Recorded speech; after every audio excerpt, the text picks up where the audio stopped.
Okay, now, hopefully you spent some time working on your structure. Again, the most important thing, that's all you need. Elbow, hand.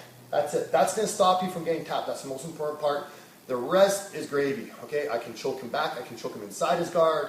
I can pass his guard with it. But now, once you start getting a little bit more confident with this, now you can start to add a little bit more. So when Brandon has his butterfly guard here, sometimes you got guys that really good butterfly guards. It can be a little bit challenging. I'm going to give him my neck. Okay, so that's the big part, is I'm going to shove my head into that hole and let him guillotine me, but in the process I'm going to hop over his legs. So here's the trick. If I don't control his legs and I try to jump in, he's going to flip me over. Okay, I don't want that to happen, so I need to keep his legs on the floor.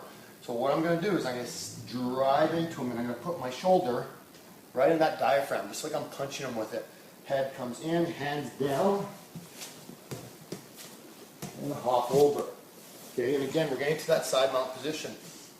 With your head being caught, don't worry about it at all. It's an easy thing to deal with, and it's coming up soon.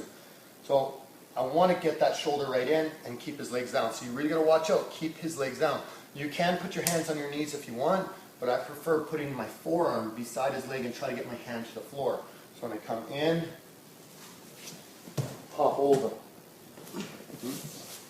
Same thing on the other side, so you just see this angle.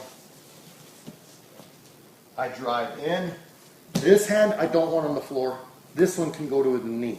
Okay, if it is on the floor, it's not that great, because then you can still kind of ride this hook. So watch what happens.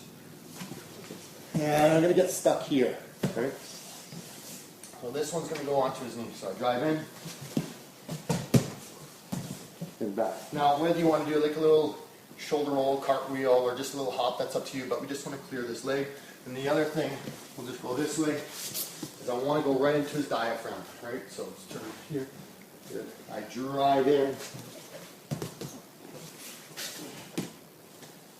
right into my position. So once you start getting a little bit more confident with this, you can see it in a lot more positions. Butterfly guard, easy to pass. And if Brandon's on his knees, same thing. Push into him, and when he tries to flop the guard, you can just hop over. Okay, so the big one is here. I know what he's going to do. And that's the biggest thing about what we're doing in jiu-jitsu, is we're learning how to see the future. I know what are the most likely scenarios that Brandon's going to do to me, so I can prepare for that ahead of time. The other thing is, if he has my neck, I'm going to be somewhat concerned. If he has my hips, I'm going to be concerned. If he has my head and my hips, that is a huge problem. Okay, so as long as he's not being lazy, I can give him my head, and then I don't let him control my hips. He can have my hips, but he can't have my head.